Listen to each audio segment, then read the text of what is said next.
Recuerde traer la Biblia y si no se hace al pie de un buen creyente que probablemente él la trajo. Entonces, es probable que ese buen hermano haya traído la Biblia al buen hermano. ¿Listo? Vamos primero a leer un verso de la Biblia. Segundo de Timoteo 2:4, por favor. Vamos a leerlo, luego oramos y vamos a compartir el párrafo 10. El párrafo 9, el 8, el 9 y el 10 y el 11 son todos sobre el liderazgo de la iglesia, sobre pastores, diáconos, ancianos. Todo esto es importante que la iglesia lo sepa porque muchos no les interesa ese tema, pero es bueno saberlo. Segunda de Timoteo 2:4. Ninguno que milita se enreda en los negocios de la vida a fin de agradar a aquel que lo tomó por soldado. Vuelvo y le repito, ninguno que milita se enreda en los negocios de la vida a fin de agradar a aquel que lo tomó por soldado. El apóstol Pablo le escribe a Timoteo y le está diciendo que todos los hombres que sirven a Dios no pueden enredarse en otras cosas. Esto es exclusivamente para hombres de llamado, hombres que quieren servirle al Señor, que tarde o temprano van a terminar entendiendo eso. Y no se pueden enredar en cosas de este mundo porque son fieles a aquel que lo tomó por soldado. Vamos a orar y a darle gracias a Dios. Padre, gracias por esta mañana, Señor. Pedimos tu favor para este día, pedimos que tu amor, Señor, sea derramado en nuestros corazones. Damos gracias por la iglesia, por cada persona que hace parte de este ministerio, Señor. Gracias por permitirnos seguir adelante cada semana, por proveer para la iglesia y gracias por todas las cosas en Cristo Jesús. Amén y amén. Este es uno de los temas, le decía ahorita a alguien que este es uno de los temas difíciles de predicar para un pastor. Para cualquier pastor yo creo que es uno de los temas más difíciles de predicar porque tiene que ver con lo que se refiere al sostenimiento de un siervo, al sostenimiento del pastor. Vamos a leer el capítulo 10, el párrafo 10 del capítulo 26 de la Confesión de Fe. Dice así, pero me gustaría que alguien lo leyera para no leerlo yo. Un hombre que lo lea, por favor, en voz alta. Un hombre que lo lea en voz alta para todos, porque es bueno que lo lean ustedes. ¿Sí? ¿Quién me ayuda? Iván.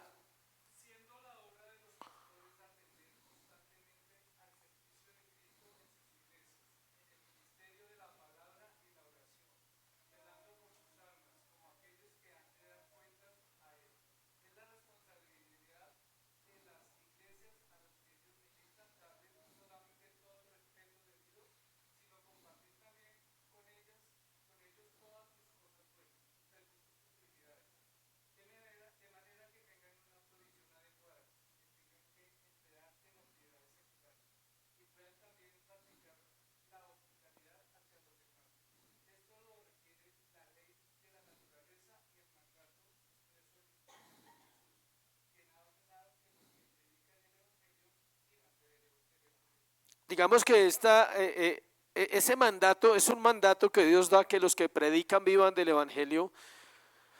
Es muy difícil de entenderlo a veces para las personas porque por el maltrato que ha habido y el abuso que ha habido en las iglesias de esta área del dinero. Muchas iglesias se centran solo en esa parte, entonces la gente ya tiene un concepto errado de lo que es la vida de un pastor y eso hace que la gente tenga prevenciones. Este párrafo de la Confesión Bautista de Fe de Londres es exclusivo. ¿Qué quiere decir? No aparece en otras confesiones, no aparece en la Confesión de Westminster, no aparece en la Confesión de Savoy, no aparece en muchas confesiones. ¿Por qué? Esa fue una de las grandes controversias de la Reforma y de hecho hay un libro que leí que habla de eso. Exclusivamente hay actas de cada reunión que hacían. Habían 2 reuniones en Londres y que se reunían seguido, cada 2 o 3 meses las iglesias, no una iglesia, sino hartas iglesias, y trataban este tema para darle ayuda a pastores que no tenían recursos. Es decir, las iglesias grandes deben preocuparse por ayudar a otros pastores que vienen atrás. Eso es lo que hace nuestro amado pastor Guillermo, eso es lo que él hace.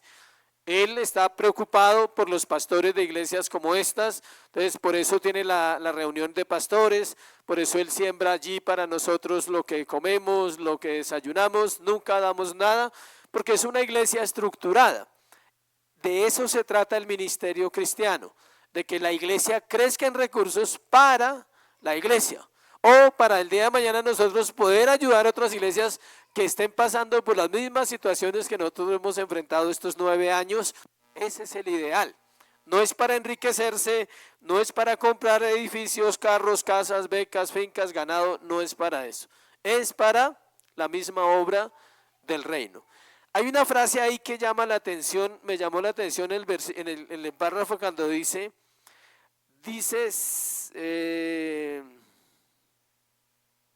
una frase nomás, ya la encuentro acá, esperen que aquí veo mejor. Acá cuando dice, después del número 3 pequeñito, dice, y puedan también practicar la hospitalidad hacia los demás.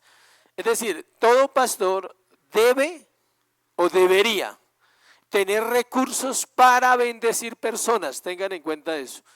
El pastor tiene esa facultad dada por Dios de tomar de los recursos de la iglesia y poder bendecir. Hospitalidad se refiere a atender, a ayudar a otras personas de la iglesia, pero cuando no hay, pues toca paciencia. Pero cuando hay, entonces el pastor puede ser hospitalario, porque es uno de los deberes, de los requisitos de los obispos en 1 de Timoteo 3.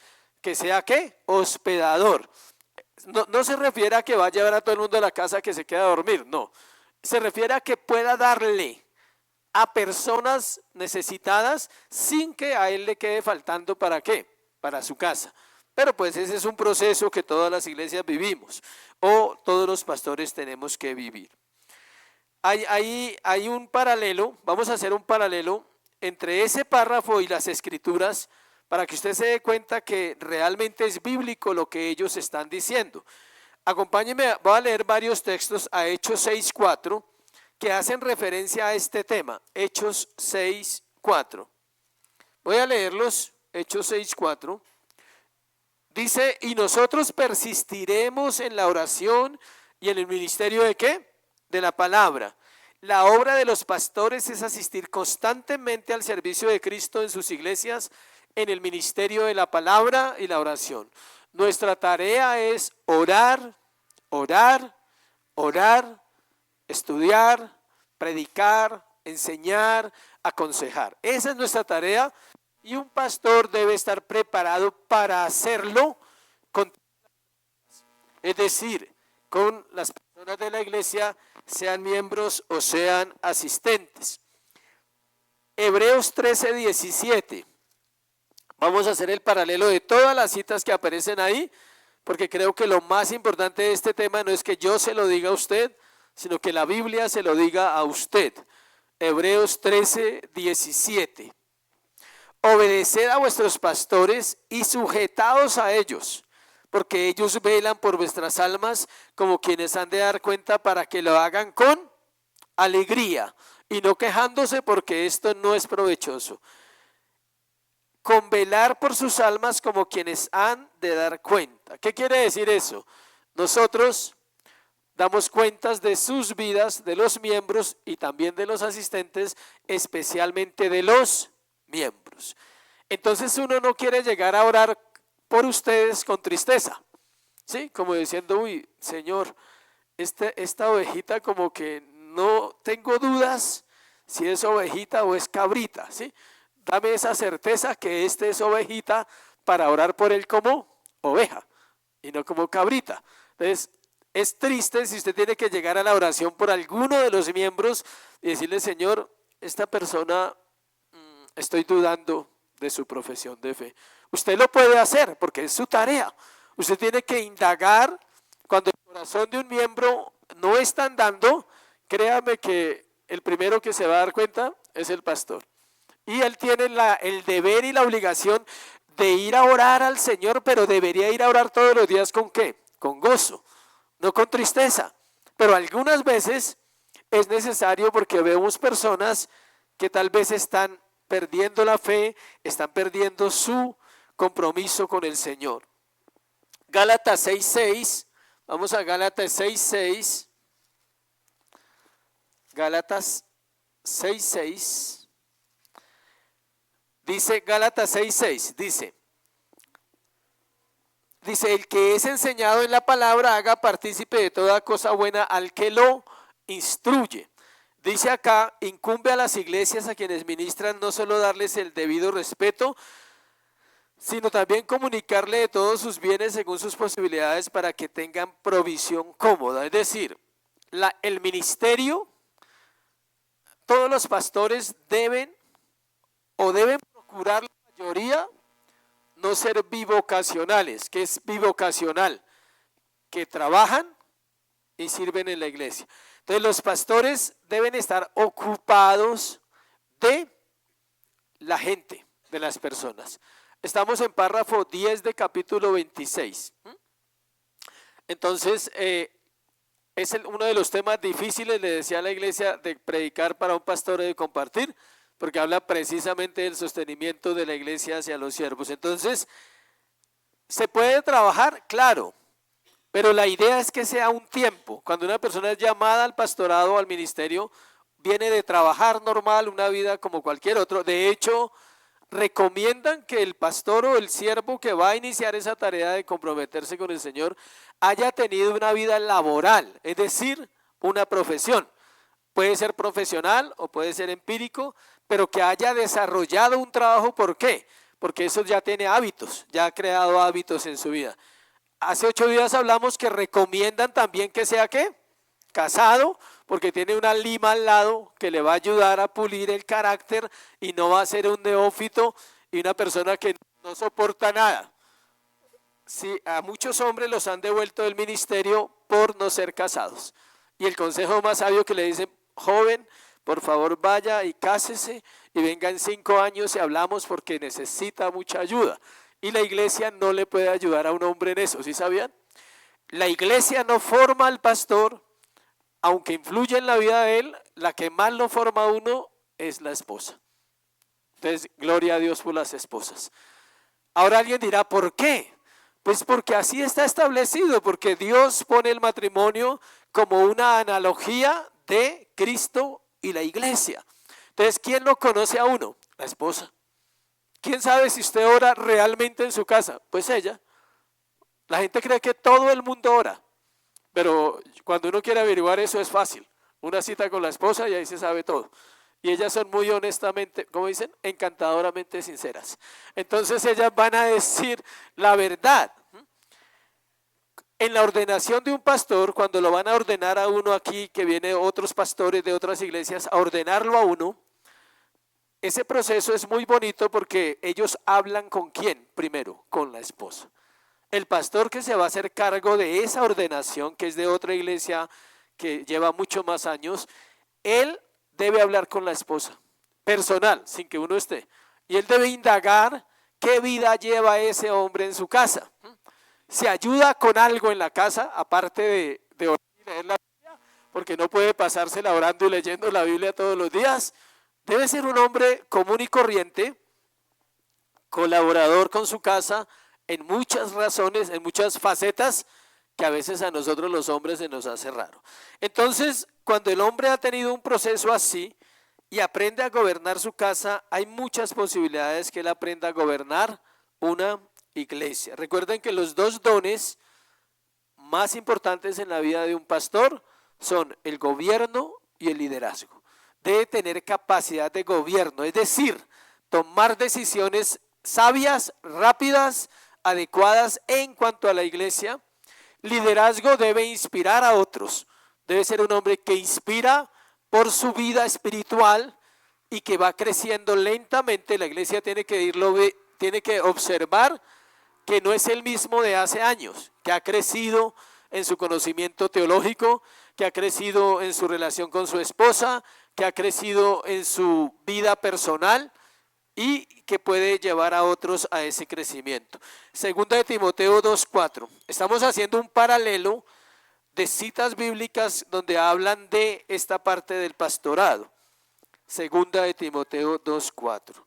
Es importante que usted lea ese capítulo 26, ubica a las personas de la iglesia, tanto a miembros como asistentes, los ubica en qué es una iglesia, cómo funciona, cómo se manejan los liderazgos, cómo se manejan todas las cosas de la iglesia. Les dije segunda de Timoteo 2:4, que fue el que leímos cuando iniciamos. Ahí dice: ninguno que milita se enreda en los negocios de la vida a fin de agradar a aquel que lo tomó por soldado. Pablo le dice a Timoteo: Timoteo, no te puedes enredar en nada más. Te llamé al ministerio, vas a dedicarte al ministerio. Hay dos versiones de la edad de Timoteo. Algunos dicen que era 20 a 30 y otros dicen de 40 a 50. Hay dos versiones en los estudios.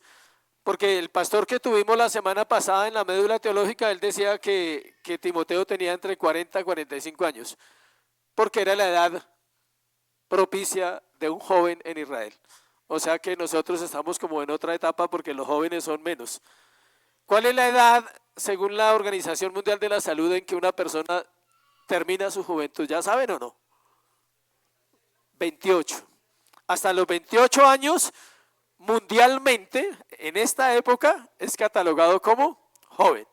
De ahí para allá es un joven adulto. Entonces, algunos ya pasaron a esa etapa, pero no se preocupe que eso no pasa nada. En Israel, los jóvenes de 30 a 40 era una buena edad. Eran jóvenes ya con proceso y con formación. Y se calcula que Timoteo podría estar, algunos dicen de 30 a 40, otros de 20 a 30, otros de 40 a 50. Entonces no sabemos en realidad. El hecho es que Dios llama a Timoteo al ministerio a través de la vida del apóstol Pablo, y a su vez le dice este consejo, dice: Timoteo, ninguno que milita, o sea, que sirve, porque la vida cristiana se compara como algo militar, se enreda en los negocios de la vida a fin de agradar a aquel que lo tomó por soldado. Es decir, si usted se enreda en otras cosas, puede servir en la iglesia, pero hoy estábamos hablando exclusivamente del ministerio del pastor. Estamos hablando de hombres que son llamados a ser pastores, que ya sabemos que es lo mismo que anciano, presbítero, pastor y obispo. Los cuatro términos significan ¿qué? Lo mismo. Ya hay otro término que es diácono, que ese sí es diferente. Pero los requisitos para los diáconos y para los pastores son exactamente ¿qué? Los mismos. Vamos a otro texto, 1 de Timoteo 3:2, que también ya lo vimos, 1 de Timoteo 3:2, que era lo que hablábamos ahorita. Dice: pero es necesario que el obispo, ¿se ve que ahí usa la palabra obispo? Pero es la misma de pastor. Sea irreprensible, marido de una sola mujer, sobrio, prudente, decoroso, y esa palabrita hospedador, que fue lo que dice en el párrafo 10, que él debe ser hospedador, pero resulta que para ser hospedador necesita ¿qué? Recursos. Entonces, la tarea de un pastor es administrar los recursos de la iglesia, y con esos recursos él puede hospedar, pero hospedar, ya les dije, que no es que la casa sea un hotel, no. Hospedar se refiere a ayudar a personas de la iglesia que estén pasando necesidades, pero eso lo hace con recursos ¿de quién? De la iglesia, no son los recursos de él. Y más si él no trabaja o no tiene un trabajo como otros, hay pastores bivocacionales, pero lo hacen por un tiempo. La mayoría deben terminar sirviendo al Señor de tiempo completo. ¿Por qué? Porque se puede dedicar a la escritura, a orar, a leer, a visitar, a aconsejar, a estar pendiente de las personas que Dios le confió. En Cali, les conté que en Cali, en el evento que estuvimos hace como 20 días ya, sí, como 20 días, fuimos a una iglesia que tiene 341 miembros, imagínense. Es una iglesia grande para ser de un corte reformado. Se calcula más o menos de 550 personas que asisten a 2 reuniones. Ellos tenían 2 pastores durante 21 años. 2 pastores durante 21 años. Hace poco ordenaron a 3. Los 3 son bivocacionales, es decir, ellos trabajan y son pastores, pero por un tiempo. Ellos ya lo tienen claro, pero tienen sus negocios bien establecidos, son empresarios. Pero ¿qué muestra eso? que el trabajo nunca será un impedimento para servir al Señor, pero más adelante ellos tendrán que ir dejando de enredarse, como dice la palabra, pero es un proceso que Dios va haciendo en el corazón, porque la iglesia lo requiere. ¿Se acuerdan que hablamos que un pastor, máximo cuántas personas debería pastorear? 100, según la escritura. Habían 99, habían 100, se perdió una y fue por ellas. Ahí dice, el buen pastor era Jesús. Entonces sí hay un modelo bíblico para las iglesias, por eso las iglesias grandes pierden lo personal, pierden el proceso de ayudar.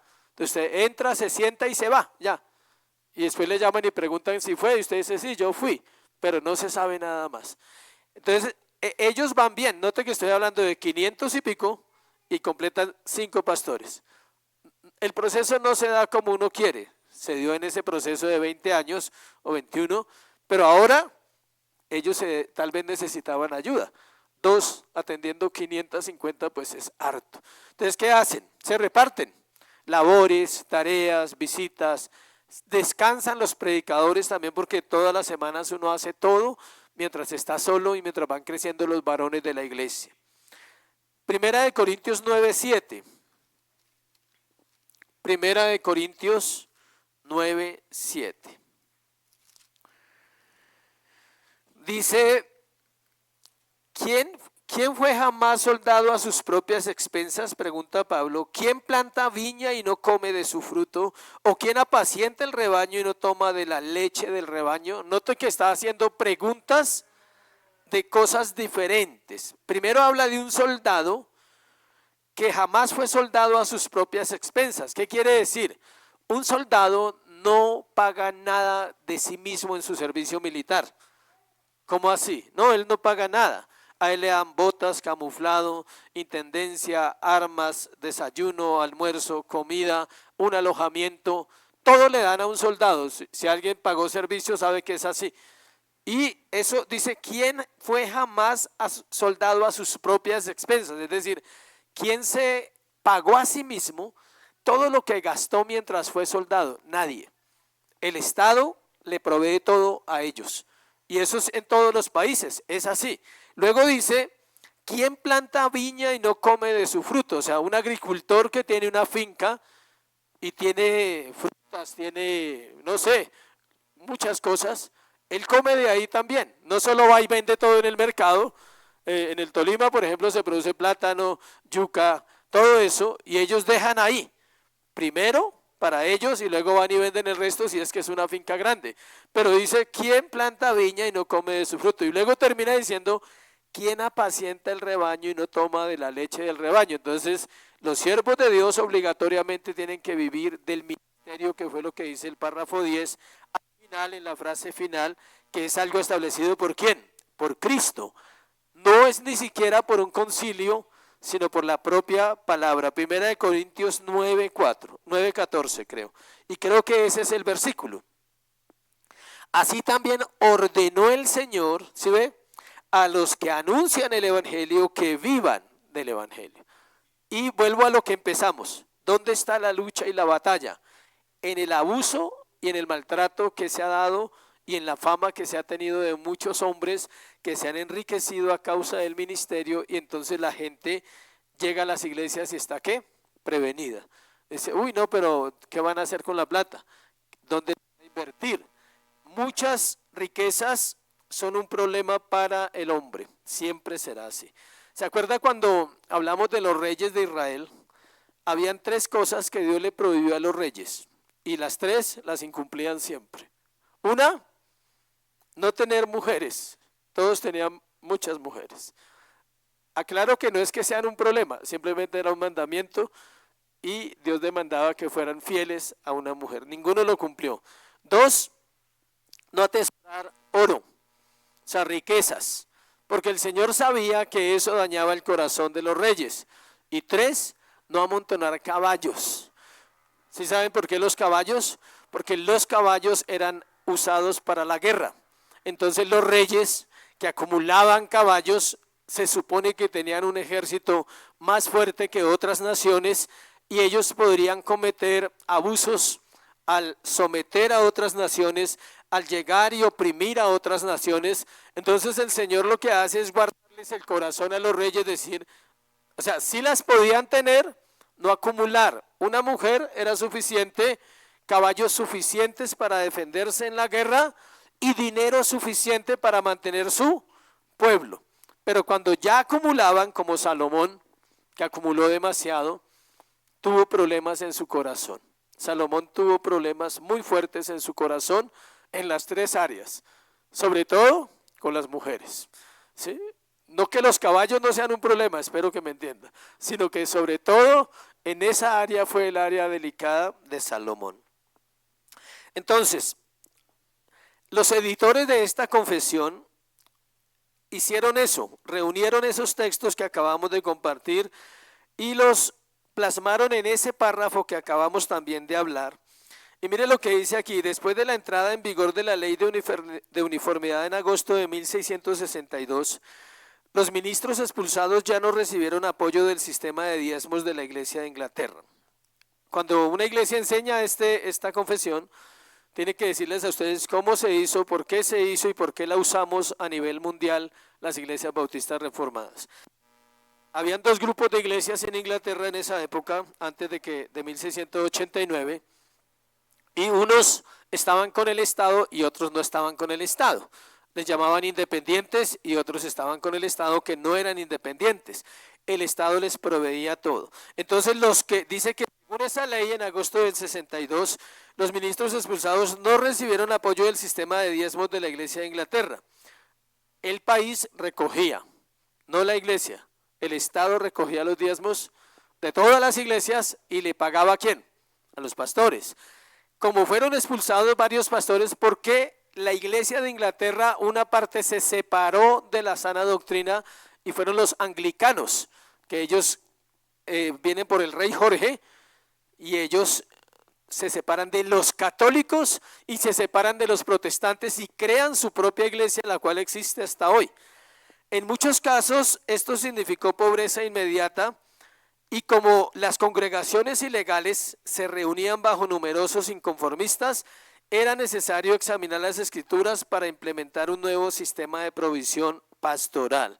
Es decir, una de las controversias más grandes que hubo en ese momento es cómo vivían esos hombres que servían a Dios en esas iglesias, cómo iban a hacer. Entonces, ¿qué hicieron? Se pusieron de acuerdo entre cientos de pastores, muchos de varias naciones, Inglaterra, Holanda, Alemania, todos esos países de Europa, y propusieron hacer un fondo, y construyeron un fondo donde las iglesias enviaban una ofrenda para pastores que empezaban a trabajar en la obra, que no tenían cómo mantenerse, iglesias alejadas de las ciudades. Estoy hablando de hace casi 4 siglos, las ciudades no eran como estas, eran un poco, creo que mucho más pequeñas, y hay iglesias que nacían fuera de la ciudad. A esas iglesias es que ellos iban a dar ¿qué? Ayuda. Mire lo que dijo Nehemías Cox, que es uno de los autores de la Confesión de Fe. Voy a leerle el párrafo. Dice: que vuestro cuidado sea ocuparos de las almas y conciencia de los hombres, sabiendo que es la salvación de las almas por lo que debéis trabajar. Un cuidado de las almas que os está encomendado y una cuenta de ellas que debéis hacer a Dios.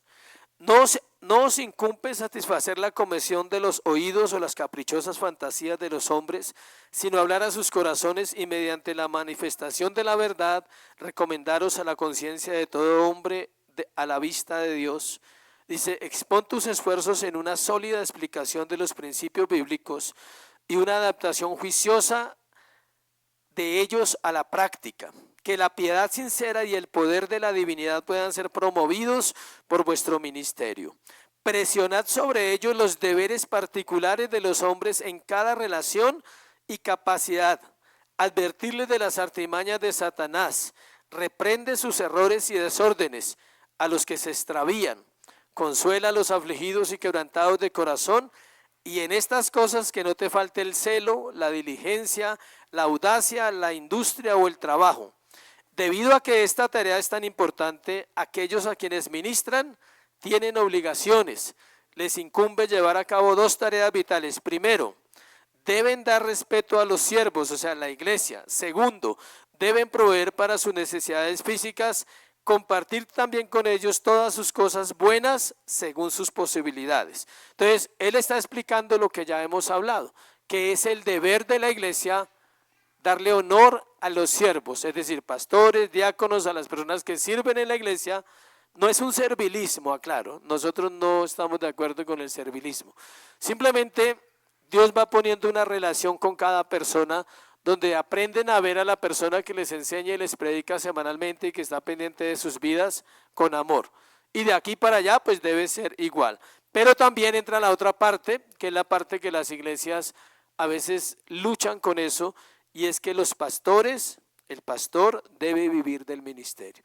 Si una iglesia quiere un buen pastor, debe entender eso. ¿Por qué?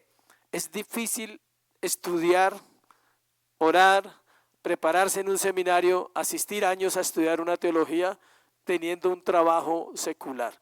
A nosotros, o a mí me tocó al principio de la iglesia, ¿se acuerdan? Y poco a poco Dios ha ido proveyendo para nosotros.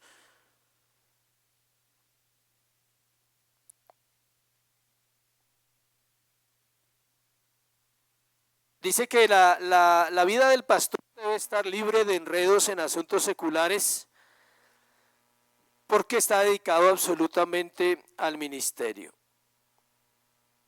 Esta parte también se la voy a leer. Dice, la luz de la naturaleza es la revelación general. Ya algunos entienden ese término.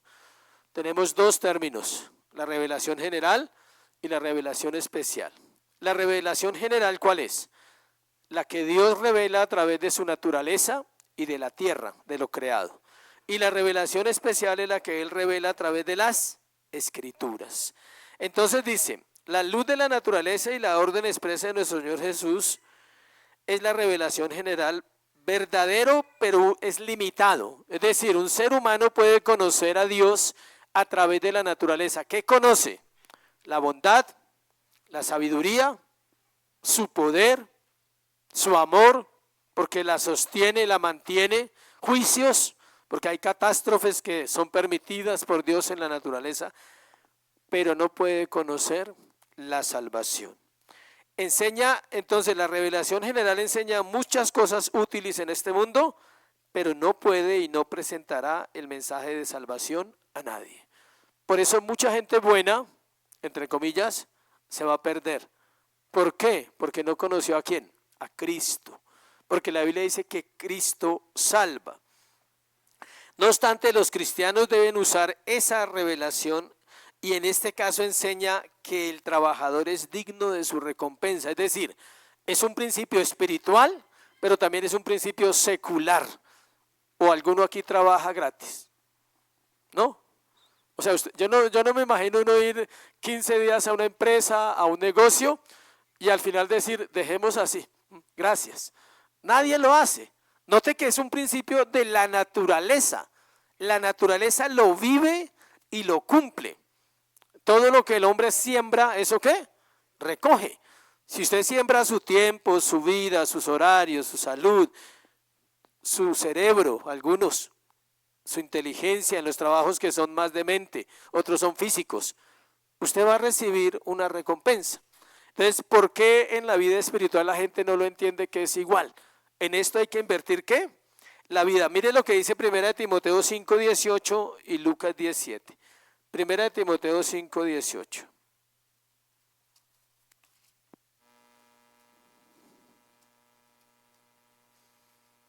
Primera de Timoteo 5:18 dice, pues la escritura dice, no pondrás bozal al buey que trilla, y digno es el obrero de su salario. Lucas dice lo mismo, es una ley entonces.